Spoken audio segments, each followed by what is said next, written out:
Tu me dis quand ça part?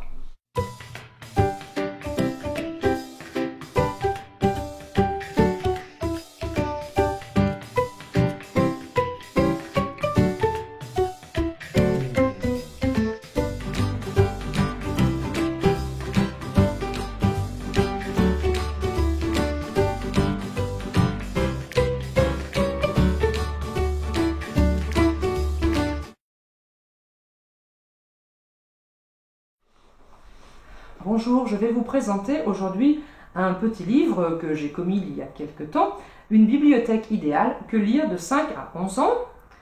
C'est un petit guide à l'usage des familles, des écoles et des bibliothèques, édité par Terra Mare et la Fondation pour l'école.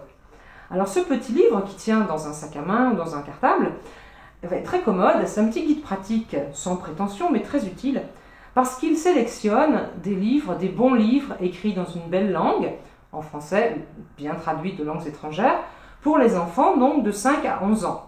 Alors il est classé par tranche d'âge, un petit peu, c'est assez facile, de 8 à 9 ans par exemple, pour les enfants du cours élémentaire 2e année. Et puis dans chaque section d'âge, il est classé par grands thèmes.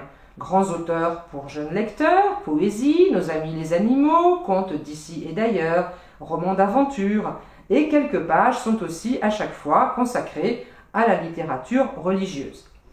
Donc ces livres sont présentés de manière très simple, vous avez le titre, l'éditeur et puis une petite phrase qui va le définir.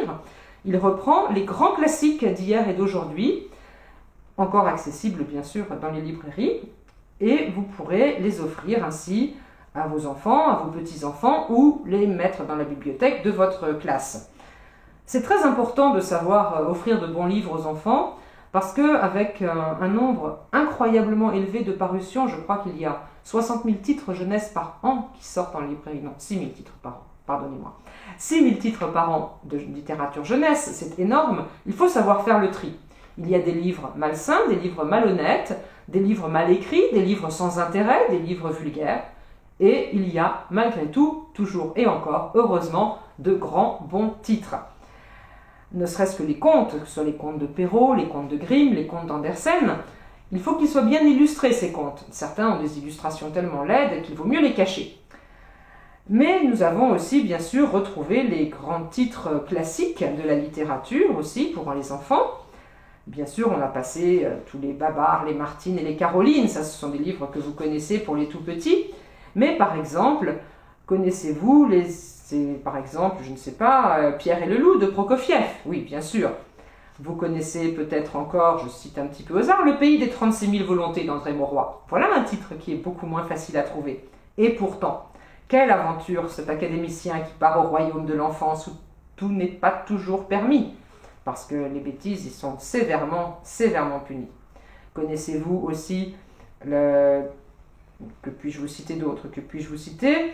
Les fables, bien sûr, les fables d'Ésope et tout ce qui tourne autour de la mythologie. Nous en avons parlé dans d'autres petites vidéos. Vous avez les textes de George Sand, comme La Petite Fadette ou La Mare au Diable pour les plus grands. Et puis des livres d'histoire, des romans historiques. Bref, ce petit livre va vous permettre de gâter les enfants, de leur offrir des livres bien écrits, de beaux livres, dans une belle langue, dans une belle présentation, que les enfants donc auront joie et bonheur à conserver dans leur bibliothèque et j'espère à lire ensuite à leurs enfants. À très bientôt.